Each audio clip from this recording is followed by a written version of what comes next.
அனைவருக்கும் வணக்கம். ரொம்ப ஒரு முக்கியமான செய்திங்க. நம்ம கோயம்புத்தூரில் ஒரு கல்லூரியை சார்ந்த ஒரு மாணவர் அமுதன் அப்படின்றவர் பார்த்தீங்கன்னா, அவர் கல்லூரியை சார்ந்த மாணவர்கள் போதைப் பொருட்கள் யூஸ் பண்ணுறாங்க அப்படின்னு சொல்லிட்டு காவல்துறையினரிடம் புகார் அளிச்சிருக்கார். அந்த புகார் வந்துட்டு வெளியில் கசிஞ்சிருக்கு. அந்த புகார் கசிந்ததுனால ஒரு 20 பேர் கும்பல், இந்த போதைப் பொருட்கள் யூஸ் பண்ணக்கூடிய மாணவர்கள் கும்பல் பார்த்தீங்கன்னா, மாணவர்கள்னு என்ன இதுக்கு அவனுங்களை சொல்லணும், அந்த பையனை, அந்த அமுதன்ற பையனை அடித்து கொண்டு இருக்காங்க. அந்த பையன் இறந்துட்டார். இந்த விவகாரம் சட்டமன்றத்தில் நேற்றைக்கு பேசப்பட்டது. எதிர்க்கட்சி தலைவர் உதயநிதி ஸ்டாலின் அவர்கள் கேள்வி எழுப்பினாங்க. அதுக்கு ராஜ்மோகன் அவர்கள் பார்த்தீங்கன்னா, அந்த சம்பவம் ஒரு கோஷ்டி மோதல் அப்படின்னு சொல்லிட்டு பேசிட்டாப்லங்க. ஒரு 20 பேர் கொண்ட கும்பல் அந்த மாணவரை அடித்து கொள்றாங்க அப்படின்னா அது எப்படி கோஷ்டி மோதல் ஆகும்? அது ஏற்கனவே இருந்த கோஷ்டி மோதல், அந்த பிரச்சனைக்காக பழி வாங்குறதுக்கு இதை பண்ணுறாங்க அப்படி இப்படின்னு சொல்கிறாப்புல. அந்த பையனுடைய தந்தை தெளிவாக சொல்கிறாங்க, இல்லை என் பையன் இந்த மாதிரி இப்படி ஒரு இன்சிடென்ட் நடக்குது, உள்ள போதைப் பொருள் யூஸ் பண்ணுறாங்கன்றதெல்லாம் வெளியில் தெரிவித்ததுனால அந்த பையனை அடித்து கொண்டுட்டாங்க அப்படின்னு சொல்லிட்டு அந்த பையனுடைய தந்தை சொல்கிறாங்க. இந்த அரசாங்கம் பாருங்கள், குற்றவாளிகளை பாதுகாக்கிறதுக்காக எப்பேற்பட்ட பொய்களை எல்லாம் சொல்லிக்கிட்டு இருக்காங்க. காவல்துறை கிட்ட அளித்த ஒரு புகார்ன்றது எப்படி வெளியில் கசிஞ்சுது, எப்படி அந்த மாணவர்களுக்கு தெரிஞ்சுது? அந்த அவங்களுக்கு என்ன மாணவர்கள்லாம் சொல்லணும், அந்த போதைப் பொருட்களை யூஸ் பண்ண அந்த பரதேசிகளுக்கு எப்படி தெரிஞ்சது? இப்போ காவல்துறையை தனது நேரடி கட்டுப்பாட்டில் வைத்திருக்கக்கூடிய முதலமைச்சர் விஜய் அவர்கள் தானே இதுக்கு பொறுப்பேற்று பதில் சொல்லணும். இதுக்கு பொறுப்பேற்று பதில் சொல்ல வேண்டிய அவர் அமைதியாக இருக்கிறாரு. ராஜ்மோகன் அவர்கள் சட்டமன்றத்தில் எழும்பி பதில் சொல்றாரு இந்த விவகாரத்தில். அதையும் பார்த்தீங்கன்னா கோஷ்டி மோதல் அப்படின்னு சொல்லிட்டு டைவர்ட் பண்ண பார்க்குறாங்க. கோயம்புத்தூர் மாவட்டம் இந்துஸ்தான் கல்லூரியில் 3ஆம் ஆண்டு படிக்கக்கூடிய மாணவர்களிடையே ஏற்பட்ட மோதல் காரணமாக ஏற்பட்ட ஒரு சட்ட ஒழுங்கு பிரச்சனை குறித்து இந்த சம்பவத்தை பொறுத்த வரைக்கும் சம்பந்தப்பட்ட அந்த மாணவரோடு மற்ற மாணவர்களுக்கு ஏற்பட்ட ஏற்கனவே இருந்த ஒரு கோஷ்டி மோதலின் காரணமாக இந்த டீனு ஹச்ஓடி எல்லாமே சேர்ந்து சார் என் பையன்கிட்ட ஒரு வாக்குமூலம் வாங்கிட்டாங்க சார். நீ ஹாஸ்டலில் நான் திருப்பி சேர்க்கறதுக்கு சொல்கிறோம். நீ இங்கே யாரெல்லாம் போதைப் பொருள் விற்கிறாங்களோ அவங்களுடைய பேர்லாம் சொல்லுப்பா அப்படி சொல்லி கேட்டவுடனே என் பையன் பயந்துட்டு வேற ஒருக்கு விசாரணைக்குன்னு கூப்பிட்டுட்டு யார் கஞ்சா விற்கிறாங்கன்னா என் பையன் கஞ்சாவை சார் விற்கிறான். அவன் பயந்துட்டு அங்கே இருக்கிற பசங்க பேரெல்லாம் மென்ஷன் பண்ணி சொல்லிட்டான் சார். இது உனக்கும் எங்களுக்கும் தான் தெரியும், இது ரகசியமாக நாங்கள் வச்சுக்கிறோம், நீங்கள் ஒன்றும் பயப்படாதீங்க, நாங்கள் காட்டி கொடுக்க மாட்டோம், நீங்கள் தைரியமாக போங்கன்ட்டாங்க சார். என் பையனும் வந்துட்டான் சார். என் பையன் சார் நீ போயிடுங்க, நீ ஒரு வாரம் கழிச்சு வாங்கணுன்னு என் பையன் சார் இன்டர்னல் எக்ஸாம் இருக்குப்பா, நான் ஒரு 3 நாள் தங்கி என் ஃப்ரெண்டு ரூமில் தங்கியிருந்து நாங்கள் அப்படியே அங்கே ரூம் பார்த்துட்டு வந்துடுறேன்ப்பா அப்படி சொன்னாமல் நேற்று அந்த ரூம்லேருந்து வெளியே வரும்போது 2 பேரும் ஸ்டீமனுங்கிறவனும் இவனும் காலேஜ் கிளம்பி வரந்தாங்க சார். அந்த விஷயத்த அவங்க பசங்கள்கிட்ட சொல்லிட்டாங்க சார், உங்களை பற்றி இதுமாரிலாம் அந்த பையன் எழுதி கொடுத்துட்டான், அவன் அப்ரூவ் ஆகிட்டான் அப்படின்னு சொன்ன உடனே சார் 20 பேர் சார், 20 பேர் பைக்கில் அந்த பையனை அடித்த உடனே அவன் ஓடிட்டான் சார். என் பையனை வண்டியில் தூக்கி உட்கார வச்சு கூப்பிட்டு போயிட்டு சார் கிரவுண்டில் வச்சு சார் இரும்பு லாடாலையும் கத்தியாலையும் குத்தி துடிக்கி என் பையனை கொண்டுட்டானு சார். அந்த பையன் சார் மறைஞ்சிருந்து பார்த்துட்டு இன்றைக்கி வாக்குமூலம் சொல்லிட்டான் சார். அவனுங்களாம் ஒன்றுமே பண்ணலை, அவன் யாரையும் அடிக்கலை, எனக்கு தெரியும், எதனாலும் என்கிட்ட சொல்லிடுவான், ஆனால் என் கண்ணு முன்னாலே என் ஃப்ரெண்டை அடித்து கொண்டுட்டானுவன் நான் பார்த்தேன். ஏற்கனவே இதே மாதிரி ஒரு சம்பவம் நம்ம சென்னையில் நடந்துச்சுங்க. இதே மாதிரியே போதைப் பொருட்கள் யூஸ் பண்ண ஒரு ரவுடி கும்பலை காவல்துறை கிட்ட புகார் அளித்ததுனால அந்த புகார் அளித்த அந்த ஒரு இளைஞரை அடிச்சே கொண்டானுங்க. இப்போ கோயம்புத்தூரில் இதே மாதிரி ஒரு சம்பவம் நடந்திருக்கு. எதிர்க்கட்சி தலைவர் உதயநிதி ஸ்டாலின் அவர்கள் இந்த விவகாரத்தை பற்றி அவர் சட்டமன்றத்தில் பேசுகிறப்ப கூட சபாநாயகர் அதை அனுமதிக்க மாட்டேங்கிறார், பேசவே விட மாட்டேங்கிறார், தடுத்துக்கிட்டே இருக்காருங்க. கோவை ஒத்தக்கால் மண்டபம் பகுதியில் இருக்கக்கூடிய ஒரு தனியார் பொறியியல் கல்லூரியில் 3ஆம் ஆண்டு படிச்சுக்கிட்டு வந்த மாணவர், அவர் பேர் அமுதன், நேற்று 20 பேர் கொண்ட கும்பலால், அதுவும் அவர் கூட படிக்கக்கூடிய மாணவர்களாலே அடித்து கொல்லப்பட்டிருக்கிறார். இதை ஏதோ ஒரு தனிநபர் சம்பவமாக நாம் பார்க்க முடியாது.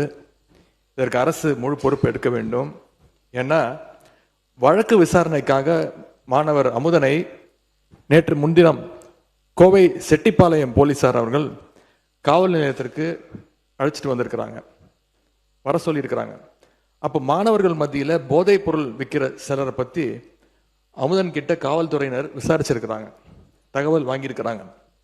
அந்த தகவலை ரகசியமாக வச்சு குற்றவாளிகளை பிடிச்சு போதைப் பொருள் விவரங்களை வந்து நம்ம திங்கட்கிழமை குடும்பம் இங்கே பேசுங்க. இப்போதைக்கு முடிச்சிடறேன். என்னன்னு மட்டும் சுருக்கமாக சொல்லுங்க. என்னன்னு இல்லை வந்து எதை கூட இதெல்லாம் துறைக்கு அனுப்ப போகிறோம். இல்லை நீங்கள் கொடுத்துருக்கிற இல்லை இந்த கவன ஈர்ப்பு தீர்மானம் துறைக்கு அனுப்பப்பட்டு முறையான விவரங்கள் மென்ஷன் பண்ணுங்க. ஒரு 4 இன்சிடென்ட் இருக்கு, மென்ஷன் பண்ணுங்க. இந்த 3 நாட்கள் மட்டும் 4 இன்சிடென்ட் இருக்கு, அதை மட்டும் மென்ஷன் பண்ணிடுறேன். நீங்க பாருங்களேன், கேள்வி கேட்கவே விட மாட்டேங்கிறாங்க. சபாநாயகர் அவர்கள் எதுக்கு இதுல குறுக்கிடுறாரு? ஒரு சட்டம் ஒழுங்கு சார்ந்த ஒரு விஷயம் சட்டமன்றத்தில் கேள்வி கேட்க வேண்டாமா? கேள்வி கேட்டால் ராஜ்மோகன் அவர்கள் பதில் சொல்கிறாரு. இது மாதிரிப்பட்ட விஷயங்களை பேசவே விட மாட்டேங்கிறாங்க சட்டமன்றத்தில். அப்புறம் எதுக்கு இவங்க எதிரில் யாருமே கேள்வி கேட்கக்கூடாதுன்னு நினைக்கிறாங்களா? இப்படி கேள்வி கேட்டாக்க முதலமைச்சர் விஜய் அவர்கள் இன்செக்யூராக ஃபீல் ஆகிறாரா? காவல்துறை அவருடைய கட்டுப்பாட்டில் தானே இருக்குது. இப்போ காவல்துறையில் ஒரு தவறு நடக்குதுன்னா அதை கேட்க தானே செய்வாங்க எதிர்கட்சி. யாருமே கேட்கக்கூடாது, யாருமே எதுவுமே இல்லைன்னா அப்புறம் எதுக்கு தான் நீங்கள்லாம் ஆட்சிக்கு வந்தீங்க? இதோடு நம்ம நிறுத்திட்டோம்னா மென்ஷன் பண்ணுறது அதுதான். விவரங்களுக்குள்ள நீங்க போகிறதா இருந்தா நான் கவன ஈர்ப்பு தீர்மானம் இல்லை இதுக்குள்ள நான் இது போகிறதா இருந்தால் கவன ஈர்ப்பு தீர்மானமாகவே எடுத்துருக்கலாமே. பள்ளி பதில் உட்காருங்க. நீங்க மென்ஷன் பண்ணிட்டீங்க. நீங்கள் இதில் இது குறித்து உங்கள் கவலையை நீங்கள் வெளிப்படுத்தும் விதத்தில் நீங்க வந்து மென்ஷன் பண்ணி சட்டம் ஒழுங்கை பற்றி பேசவே கூடாதுன்னு நினைக்கிறாங்க போல இருக்கு. பேச பேச தடுத்துக்கிட்டே இருக்காங்க. ஏன் இது இந்த மாதிரியான ஒரு இது நடந்துட்டு இருக்கு? ஒன்றுமே பொருள். எதுக்காக சபாநாயகர் இதிலெல்லாம் குறுக்கிடுறாரு? அப்போ ஆளுங்கட்சியை நோக்கி ஒரு கேள்வியுமே கேட்கக்கூடாதா? நாட்டில் நடக்கக்கூடிய சட்டம் ஒழுங்கை பற்றி கேள்வி கேட்டு அதுக்கான பதிலை பெற்று அதுக்கான தீர்வை நோக்கி நகர முடியாதா? என்ன நடக்குது? நாட்டில் இவ்வளோ கேவலமான செயல்கள் நடந்துக்கிட்டு இருக்கு, இவ்வளோ மோசமான நிலைமை இருந்துக்கிட்டு இருக்கு. சட்டமன்றத்தில் ஒரே தனி மனித துதிபாடல். இது நம்ம கனிமொழி சந்தோஷ் அவர்கள் எந்திரிச்சு பேசுகிறப்போ என்னன்னா, இப்போ ரீசெண்டாக நடந்த ஒரு 2 நாள் நடந்தது மட்டும் நான் சும்மா சொல்கிறேன். நிறைய துதிபாடல் நடந்துருச்சு. அவங்க எந்திரிச்சு என்ன பேசுகிறாங்க, எங்கள் தலைவர் பார்த்தீங்கன்னா எங்கள் தளபதி, எங்கள் தங்க தளபதி அவர் சிங்கப்பெண் அதிரடிப்படை கொண்டாந்தார்.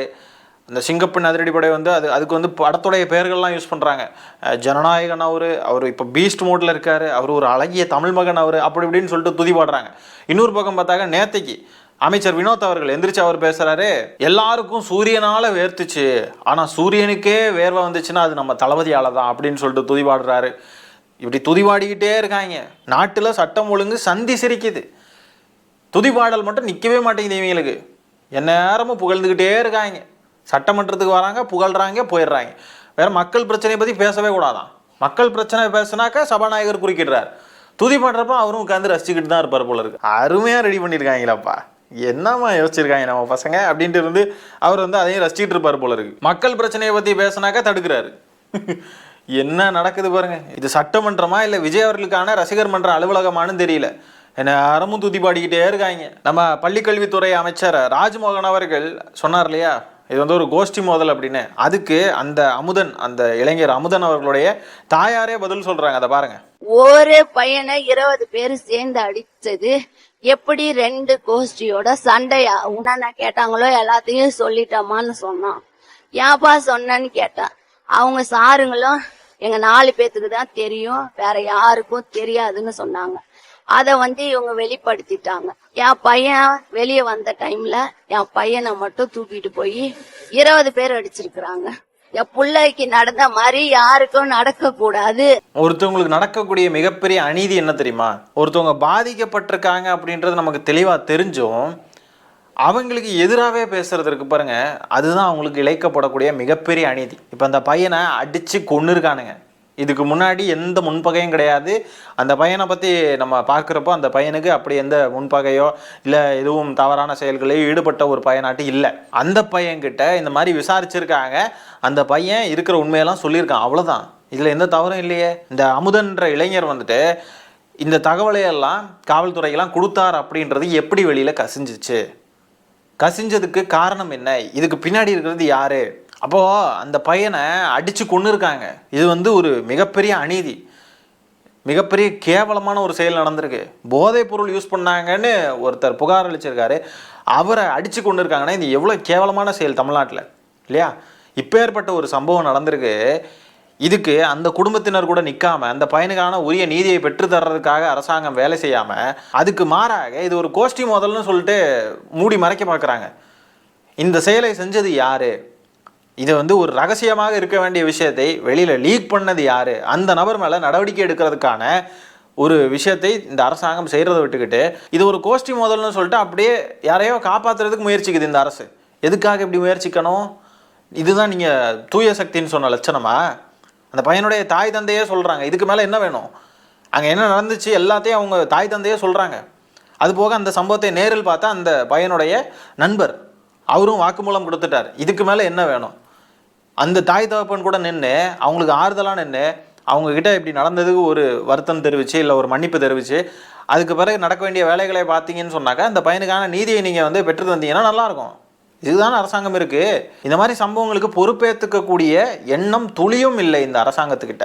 சட்டம் ஒழுங்கு சார்ந்த ஒரு கேள்வியை கேட்டால் காவல்துறையை நேரடி கட்டுப்பாட்டில் வைத்திருக்கக்கூடிய முதலமைச்சர் விஜய் அவர்கள் தானே பதில் சொல்லணும். ஆனால் ராஜ்மோகன் அவர்கள் பதில் சொல்கிறார். அப்போ விஜய் அவர்களுக்கு பொறுப்பேற்றுக்கக்கூடிய எண்ணம் துளியும் இல்லை. பொறுப்பேற்கக்கூடிய துணிச்சலும் எண்ணமும் துளியும் இல்லை அப்படின்னு சொன்னாக்க நீங்கள் பனையூர் வீட்டுக்குள்ளேயே இருக்கலாமே. எதுக்கு முதலமைச்சர்னு ஒன்று ஆகணும்? எதுக்கு சட்டமன்றத்துக்கு வரணும்? எதுக்கு அந்த பொறுப்பு? முதலமைச்சர்ன்றதே ஒரு பொறுப்பு தானே. அந்த பொறுப்பில் இருக்கக்கூடிய ஒருவர் இந்த மாதிரிப்பட்ட சம்பவங்களின் போது அவர் பொறுப்பேற்று அதுக்கு என்ன தக்க நடவடிக்கை எடுக்கணுமோ அதை எடுக்கணும்ல. திமுக தலைவர் ஸ்டாலின் அவர்கள் முதலமைச்சராக இருந்தபோது இந்த மாதிரி காவல்துறையினால் ஏதாவது பிரச்சனை நடந்துச்சு ஏதாவது ஆயிடுச்சுன்னு சொன்னாக்க அதுக்கு அவர் மன்னிப்பு கேட்டார். அதை வந்து சாரி வேண்டாம் நீதி வேண்டும், நீங்கள் மன்னிப்பெல்லாம் கேட்க தேவையில்லை, நீங்கள் நீதி மட்டும் எங்களுக்கு கொடுங்க அப்படி இப்படின்னு சொல்லிட்டு இவர் வந்துட்டு போய் போர்டெல்லாம் எடுத்துகிட்டு போய் நின்னார் இல்லையா. அக்கௌண்டபிலிட்டி பொறுப்பேற்றுக்கிறது அப்படின்னா என்னன்றதே தெரியாது இவங்களுக்கு. கரூர் விவகாரத்துலேயும் சரி, இப்போ தமிழ்நாட்டில் நடக்கக்கூடிய அனைத்து சட்ட ஒழுங்கு பிரச்சனைகளுக்கும் சரி, பொறுப்பேற்றுக்கிறது அப்படின்ற ஒரு இடத்துக்கு இவங்க போகவே மாட்டேங்கிறாங்க. ஆனால் திமுக தலைவர் ஸ்டாலின் அவர்கள் பொறுப்பேற்று அதுக்கு மன்னிப்பு கேட்டப்போ அதை நக்கல் அடித்து கிண்டல் அடிச்சுக்கிட்டு இருந்தாங்க. சாரி போதுமா, இப்படிலாம் நடக்காமல் நீங்கள் தடுத்துருக்கணும்ல, நீங்கள் பாஞ்சு பறந்து சூப்பர்மேன் மாதிரி எல்லாத்தையும் தடுத்துருக்கணும்ல அப்படின்னு சொல்லிட்டு பேசிக்கிட்டு இருந்தாங்க. இன்றைக்கி சூப்பர்மேன் ஸ்பைடர்மேன் பேசினவங்க எல்லாம் எங்கே போனாங்கன்னு தெரியல. இவர் தடுத்துருக்கலாம்ல. இப்படி ஒரு சம்பவம் நடக்கிறப்போ சூப்பர்மேன் நாட்டு பறந்து போய் ஏன் தடுக்கலை? சரி தடுக்க முடியாது, அது வந்து கேணத்தனமான எதிர்பார்ப்புன்றது எங்களுக்கும் தெரியும். ஆனால் குறைந்தபட்சம் அந்த சம்பவம் நடந்ததுக்கு பிறகு பொறுப்பேற்கலாம்ல. பொறுப்பும் ஏற்கலை. பொறுப்பேற்காமல் பழிய தூக்கி அந்த பையன் மேலேயே போட்டாச்சு. அவ்வளோதான். இதுதான் மாற்றம். தாவேக்கா சொன்ன மாற்றம். நாங்கள் தான் வந்து தூய சக்தி, இதெல்லாம் தான் அது. கேவலம், வெக்கக்கேடு.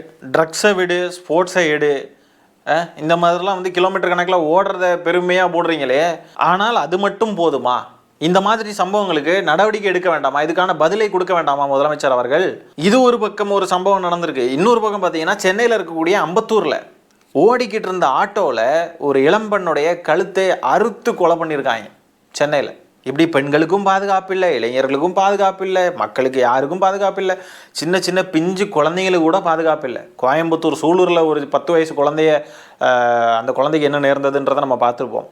கும்மிடிப்பூடியில் ஒரு 3 வயசு குழந்தை. பெண்கள், குழந்தைகள், மாணவர்கள், இளைஞர்கள், மக்கள், முதியவர்கள் யாருக்குமே பாதுகாப்பு இல்லை. இதை கேள்வி கேட்டால் குறைந்தபட்சம் பொறுப்பேற்கக்கூடிய குணம் கூட இல்லாமல் அப்படியே தூக்கி பழிய தூக்கி அடுத்தவங்க மேலே போட்டுட்டு ஓடுறது, இல்லைனா பதில் சொல்கிறது கிடையாது, வேற யாரையாவது பதில் சொல்கிறது. இதில் சட்டமன்றத்தில் வாய் கூசாமல் பெண்கள் பாதுகாப்பு இருக்குது இந்த ஆட்சியிலன்னு பேசுகிறாங்க. வேற என்னத்தை சொல்கிறது? பெண்கள் பாதுகாப்புக்கு சிங்கப்பெண் சிறப்பு அதிரடிப்படை இருக்குது. பெண்களுக்கான பாதுகாப்பில், பெண்களுக்கான இம்பார்ட்டன்ஸில் டிவிக்கு அரசு ரொம்ப கவனமாக தான் இருக்குது. இனியும் அப்படி தான் இருக்கும். இப்போ தான் பேசியிருக்காரு, பெண்கள் பாதுகாப்பு இருக்குது தமிழ்நாட்டில், நாங்கள் ரொம்ப அதில் கண்ணும் கருத்துமாக இருக்கிறோம். இதோ அம்பத்தூரில் ஆட்டோவில் கழுத்தை அறுத்து கொண்டிருக்காங்களே ஒரு பெண்ணை, இதுக்கு என்ன பதில் சொல்லுவாங்க? இந்த தாவேக்கா அரசாங்கத்துடைய லட்சணம் என்ன அப்படின்றத நம்ம தொடர்ந்து பார்த்துக்கிட்டு தான் இருக்கோம். அதுவும் பாருங்கள், குறைந்தபட்சம் சட்டமன்றத்தில் கேள்வி கேட்குறப்போ கூட அதை கேட்கவும் விட மாட்டேங்கிறாங்க, அதுக்கான பதிலையும் ஒழுங்காக கொடுக்க மாட்டேங்கிறாங்க. அந்த பதிலையும் பார்த்தாக்க பாதிக்கப்பட்டவர்களே குற்றம் சாட்டும் விதமாக பதிலளிக்கிறாங்க, குறைந்தபட்சம் பொறுப்பேற்றுக்க மாட்டேங்கிறாங்க. இதுதான் மாற்றமா? கோயம்புத்தூரில் நடந்த சம்பவத்தை பற்றியும் சென்னையில் அம்பத்தூரில் ஒரு பெண்ணை கழுத்தறுத்து கொண்டிருக்காங்க, இதை பற்றியும் உங்களுடைய கருத்துக்கள் என்னன்றதை கமெண்ட்ஸில் பதிவு பண்ணுங்கள். தாவேக்கா அரசாங்கத்தோடைய லட்சணம் என்னன்றதை நம்ம இந்த காணொலியில் பார்த்துருப்போம். அதை பற்றியும் உங்களுடைய கருத்துக்கள் என்னன்றதை கமெண்ட்ஸில் பதிவு பண்ணுங்கள். இந்த காணொலியை நான் நிறைவு செய்து கொள்கிறேன். நன்றி, வணக்கம்.